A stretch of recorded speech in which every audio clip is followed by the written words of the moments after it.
Hello everyone, welcome to Feel Good Podcast. My name is Trudy, your very own personal coach, master hypnotherapist and physical therapist. Today is Father's Day and wishing happy Father's Day to all those wonderful fathers in the world. And let's get started.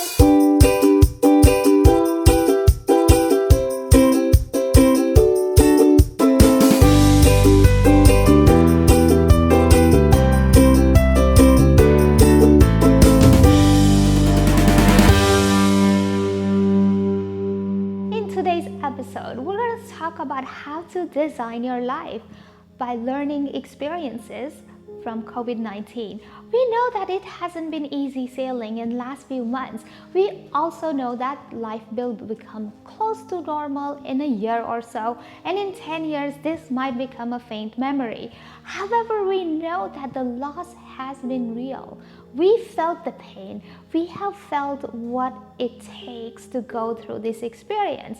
And Oprah always says that turn your wounds into wisdom. And Billy Graham says comfort and prosperity has never enriched the world as much as adversity has. And Sonia Teklay says, I have learned more from pain than I could have ever learned from pleasure. And does that mean that we welcome pain? No, we do not have to. However, after this is all done and we forget about COVID-19, we might face some other adversity in future, and how we can prepare ourselves for later on, and how we can design our life and make the tools in our toolbox ready to go, so when the adversity hits us, we are right there for it. Number 1, practice non-attachment. Things can be taken away in life in a splash just like that.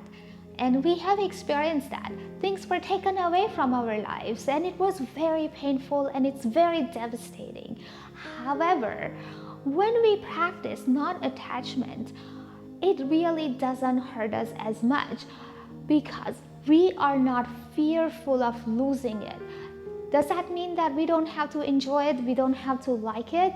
No, that's not what it means. What it means that I'm thoroughly enjoying this movie.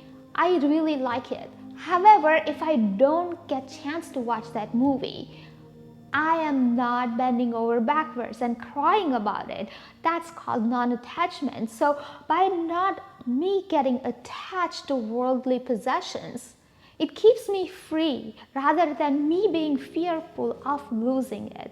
So in a nutshell, once we practice non-attachment, it prepares us for anything that comes in our life. Number 2, keep it simple. You can get by with few essentials and still be happy.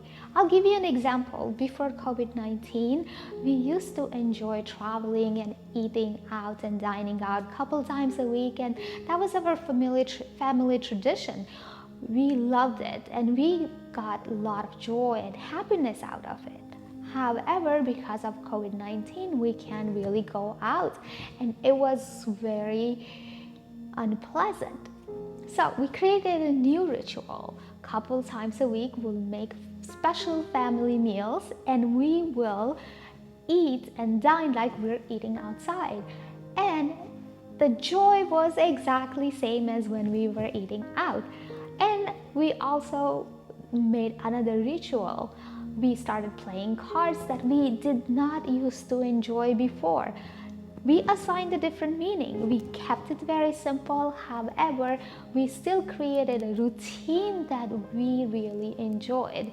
So, in a nutshell, everything doesn't have to be about what you have and how much you enjoy and how much money you spend on vacations and things like that. You can get by with very little things and it still gives you as much pleasure as extravagant vacations. Number 3, spend more time being and not doing. Because of COVID-19, I was supposed to stay home and spend a lot of time with myself. It was very, very difficult in the beginning. I didn't know what to do with myself because I wasn't ready to face my own thoughts. And it took me a little bit of time. I was able to process my emotions. There is nothing wrong with identification of your thoughts and your emotions that's not pleasant.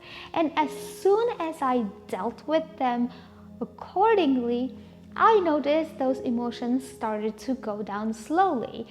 And what happened, a beautiful shift happened.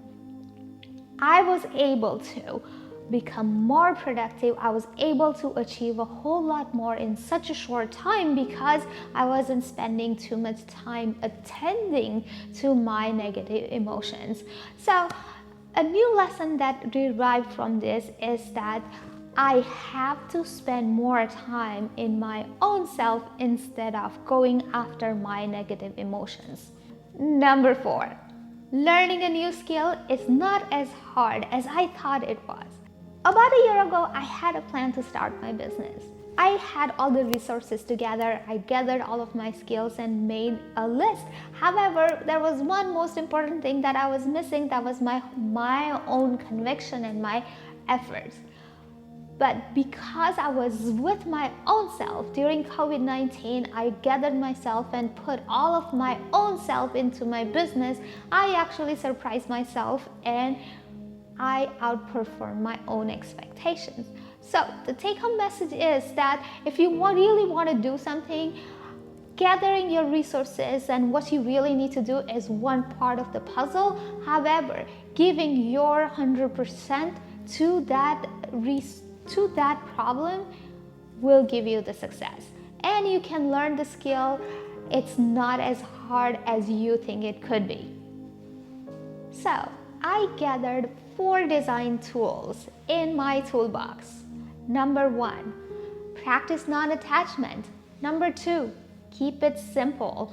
Number 3, focus on your being, not doing. And number 4, learning a new skill is not as hard as I thought. And by me gathering those tools, it will help me next time in my own adversity. Make sure that you learn those skills and put that in your toolbox so when adversity hits next time, you are all ready for it. That's all for now. Bye-bye. Did you like today's show? Leave us some comments and hit that subscribe button. Follow Trudy on Twitter at icoachhypnosis. Be sure to visit icoachhypnosis.com to gain more insight on how Trudy can help you achieve your life objectives. Want to listen to Trudy on the go? You can download the podcast from the store of your choice. Search for Mind Body Heals. Interested in supporting Trudy and the podcast? We welcome any donation as low as $1. Visit icoachhypnosis.com/donate.